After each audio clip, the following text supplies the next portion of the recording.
Once again, joining you to recount my journey on my quest to a collection of 1,000 movies that I can watch and love to see anytime, every week. I'm watching 4 to 6 movies usually, trying to find something that I enjoyed enough that I want to rewatch it, and then if I rewatch and enjoy it, that I'll add to my collection down the road.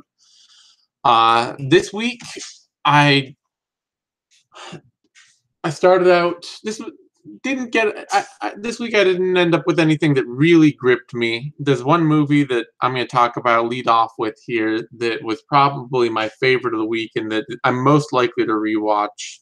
Even then, I'm not sure. And it's the 2006 movie Fido, directed by Andrew Curry. It's a very much a B horror zombie movie from 2006.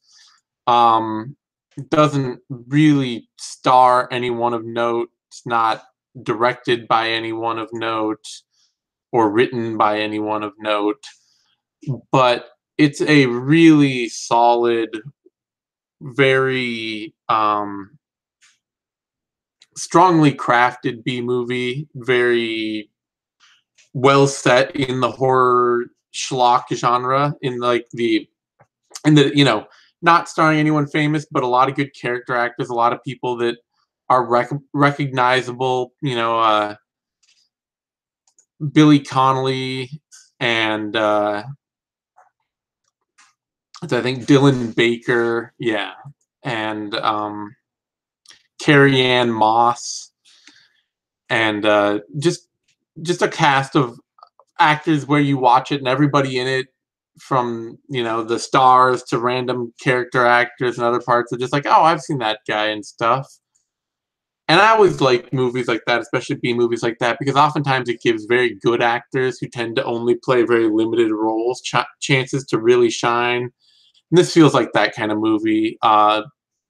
It's just a solid, fun, funny zombie movie head to start, and much much less a zombie movie than it is a commentary on the sort of idealized, um, nostalgic nuclear family of the 50s and of the 1950s, and this idea of, like, the stay-at-home mom, the dad that provides for the family, the little kid with the buzz cut, or well, I don't think he even has a buzz cut, but whatever, the very stereotypical 1950s American family.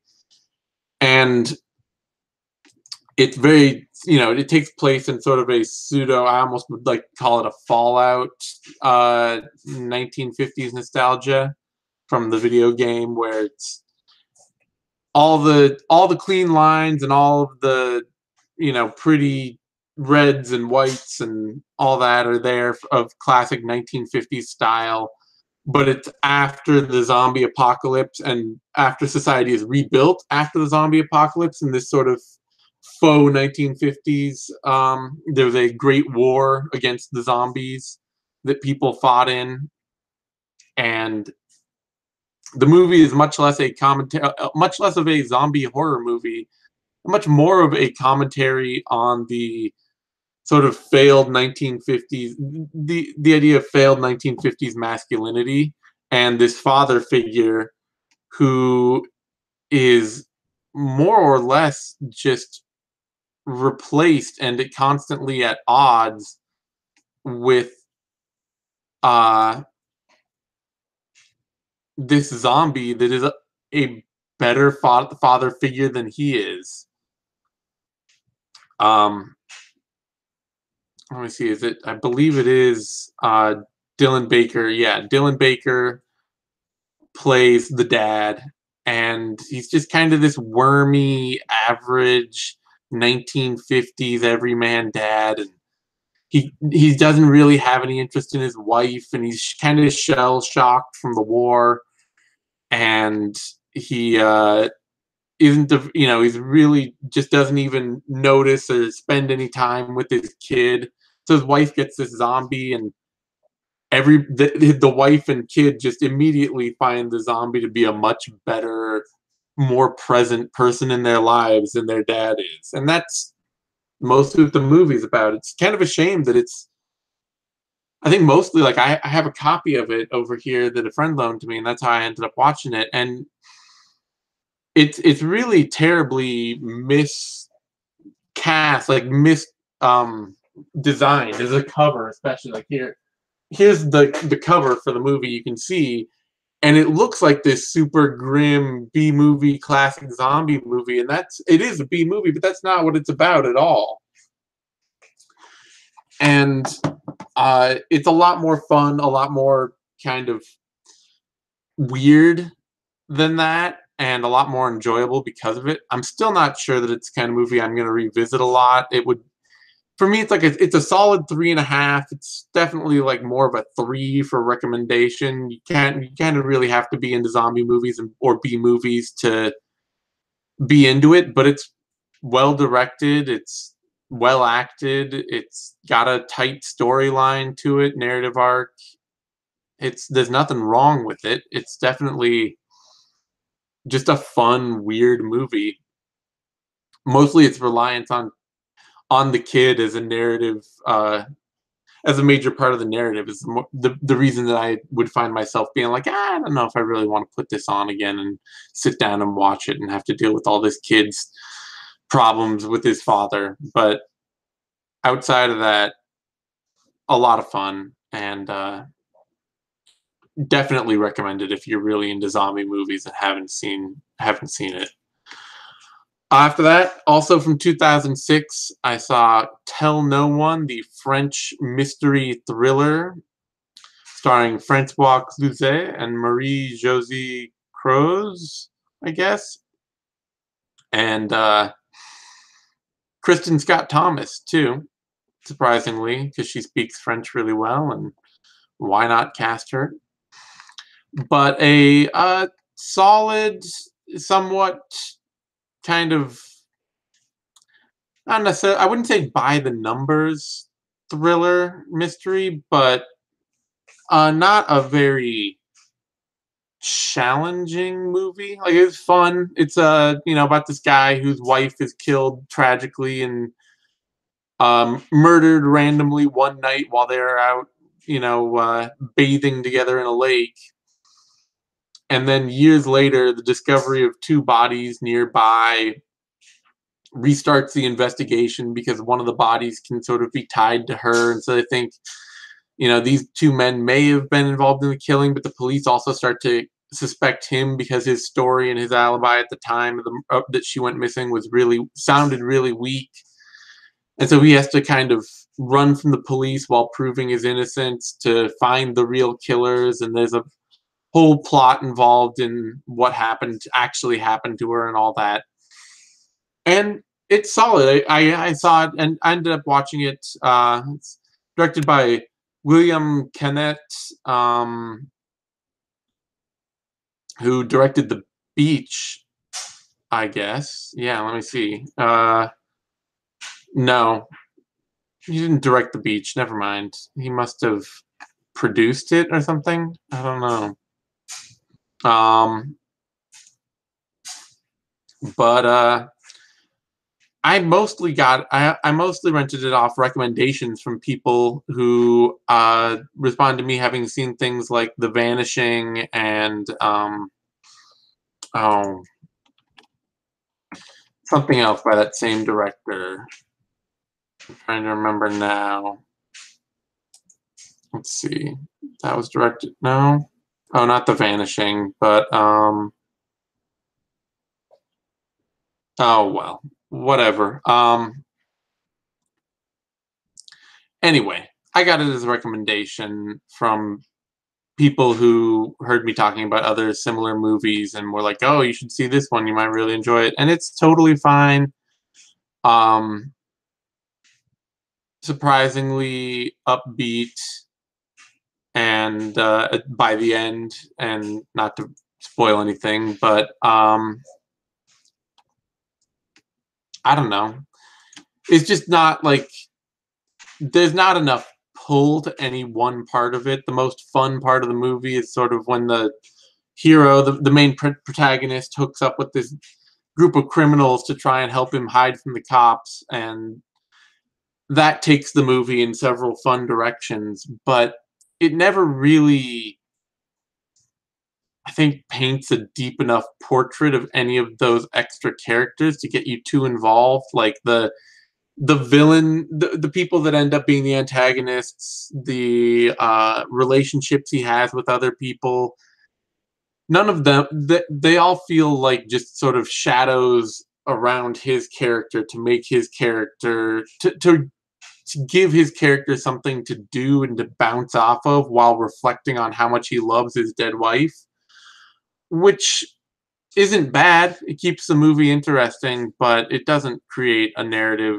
for me that's then like, oh, I got to go back and watch. Because like once you, it's the sort of thing where like once you kind of know what happens, there's not really any part of the movie where you're like, oh, I have to go back and revisit this part. This I found this relationship really fascinating, or this part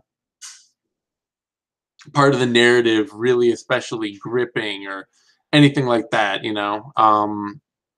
It's just kind of oh, okay, well, that's where they were going with that. Oh, yeah, okay, I see how that works now. And once you get all that together, it doesn't make for a movie that's necessarily something highly revisitable. Man, I could wish now I could remember what the other movie that I saw it as a relation to was. It's certainly, it's right in the vein of things like um oh, damn it, I'm trying to remember the Vincent Cassell movie with the woman who can't talk now.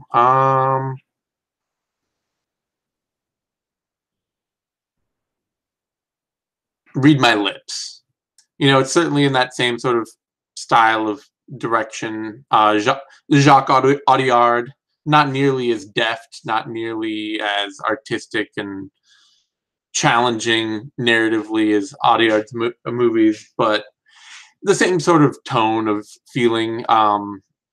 Or, but it's kind of like a mix of that and The Untouchables in terms of tone. Um, the French sort of dramedy about the rich guy who develops a relationship with a guy who's just out of jail and looking for a job, and who wants to be his personal assistant. Anyway, before that, also 1979 movie And Justice for All, directed by Norman Jewison, starring Al Pacino and Jack Walden and uh, Christine Lottie and Jeffrey Tambor, of all people. And it's an interesting character study, legal movie, criminal defense movie about a defense lawyer who is handling a number of cases for a number of clients, trying to do right by his clients and to fight the system and to help people and look out for the little guy, and then who gets sort of blackmailed into having to protect a judge that he hates because the judge is especially officious and especially harsh on people and really doesn't care about the idea of innocence or guilt, but is very much a traditional crime and punishment and handing out harsh sentences to put fear into people, and punitive justice sort of philosophy. And so Pacino has to defend him while also handling all these other cases. And it's less of a narrative film than it is a series of moments that sort of let you in on Al Pacino's character. It's also the movie that gives you the, I'm out of order. I'm out of order. This whole courtroom is out. You're out of order. This whole court is out of order. That scene, that's from this movie. And yeah, it's a well acted movie. Actually, I hate that. I hate that he's apparently a huge asshole, because Jeffrey Tambor is really good in it. Jack Walden, or Jack Warden, not Walden. Jack Warden is really good in it as a suicidal judge that's a good friend of Al Pacino's and keeps wanting to find different ways to kill himself. And it's just a genuinely well acted movie, but yeah, like I say, it's just not really a narrative film. It's a character study. It's a movie that has a lot of things that'll let you in on the idea of who Al Pacino's character is and what he stands for and what he believes in and how he operates.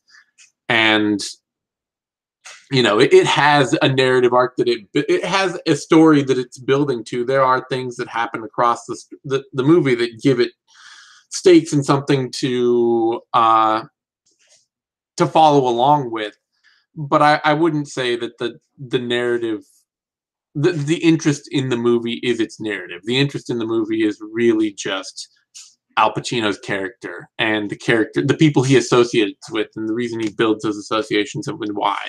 Oh, jumping back, Tell No One is probably an easy 4 as a recommendation, and 3.5 for me is a personal enjoyment thing. Just mostly the movie that I can't rewatch or wouldn't rewatch.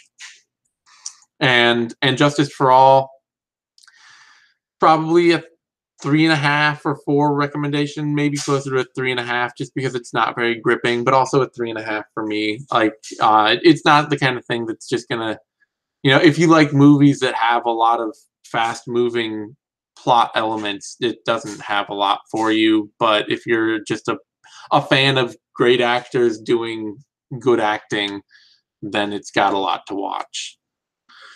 And after that, I watched the 1967 movie El Dorado, starring John Wayne and Robert Mitchum and James Caan, directed by Howard Hawks. And it's less a character study than And Justice for All, certainly, but it's very much still a movie that is all about watching great actors work together and less about the plot. It's about this sort of drunken, the down the a drunken sheriff on the downswing of his life, befriended by with an old friend. John Wayne shows up into town to give him a hand with a big powerful cattle rancher who's trying to take over the whole county and take land and get water rights from people.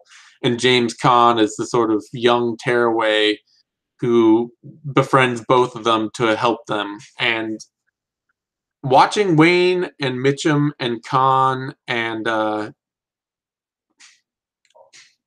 Ed Asner, who plays the villain, all all have scenes together and work together. And even Arthur Honeycutt, who plays the sort of stereotypical crotchety old Western coot, all their scenes together, their lines together. There's a lot of really good, fun parts of this movie, but the actual plot is just kind of wandering in and out of trouble. I don't want to say nonsense, but it doesn't have any real core to it.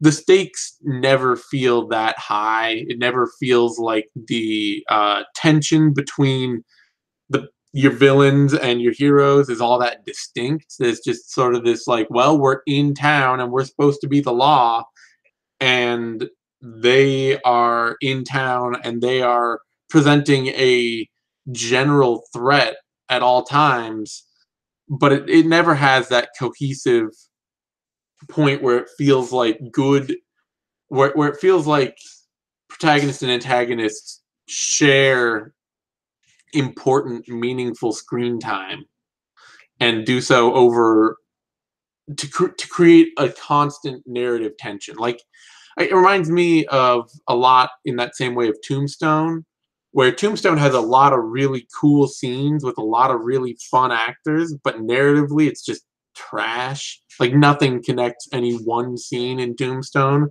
to any other. This isn't that narratively disconnected, but it's not that cinematic or cool in the way that Tombstone is either. For me, it's a 3, and I'd probably recommend it as a 3, maybe even as a 2.5.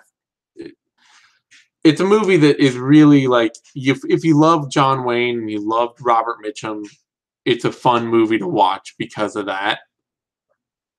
Otherwise, it's just stuff happening and not really a well told story. So, and after that, I watched classic romance from 1956, Picnic, directed by Joshua Logan, starring William Holden and Kim Novak. Definitely movie part of, my wife wants to watch a lot more romances, and as a genre, it's not a genre that I typically, sort of with my stereotypical genre taste of like westerns, crime, sci-fi, fantasy, all that kind of stuff. It's not a genre I've had a lot of driving interest in, so I'm always trying to find ways to get into romances that I think are going to be interesting. And William Holden is an actor that I enjoy a lot for, things like Sunset Boulevard and The Wild Bunch and Network. And Kim Novak is a fun sort of classic bombshell actress in Vertigo and Kiss Me Stupid and all sorts of other things like that. And the pushover classic film noir kind of stuff. So those actors really gave me a good reason to watch it, and the the idea of it being about this drifter who rolls into town on the day of a big Labor Day picnic in a small town, and a lot of passions and tensions are ignited because of his presence of a stranger in town. Like, I can get behind the idea of a stranger in town causing trouble and all that, and it seemed like an interesting movie. And to its credit, it is. It's not a movie I would return to, but it's an excellently crafted classic romance. I think my wife called it Tennessee Williams light, and it definitely feels like that. Like, we watched Cat on a Hot Tin Roof just the other night as well, uh, and if that's a Tennessee Williams play and just a movie I can watch over and over just because it's such a strong, tightly crafted, tension-filled drama between a family in a house over a night, and all the of things crafted, or a father dying and an alcoholic son, and all of the hard truths that have to be faced because of that. And this is much more of like old friends who had like falling out over a girl, and who used to play football together, and a girl who doesn't want to end up like, or a mom who doesn't want her daughter to end up like her, and a girl who doesn't really love her boyfriend and dreams of bigger things. And like, yeah, those are tensions, but they're just not quite the same. It's not quite the same depth of drama. This is a William Inge stage play adapted on film, not a Tennessee Williams stage play adapted on film. And it's good and well acted and fun and interesting, but it just doesn't have the same grab to it. So I would say for me, it's like a 3.5. For most people, it's going to be a 3. It's kind of movie that if you love classic romance and classic drama, I highly recommend it. If you don't, then you're not going to get a lot out of it. That's it, really. Like I say, Fido is the movie that most stuck with me out of the week, and something that I'm most likely to revisit. But even that, I don't know. That's not necessarily it's not necessarily the strength of movie that's just like, oh, I've got to see that again. It's like, oh, it's a really fun, campy horror movie. I'm not even necessarily sure it's one that I'd watch again, but since my friend loaned me a copy, I'll probably wait another couple weeks and give it another watch. And then if I feel like I enjoyed it just as much the second time, I might hold on, or I might get my own copy. But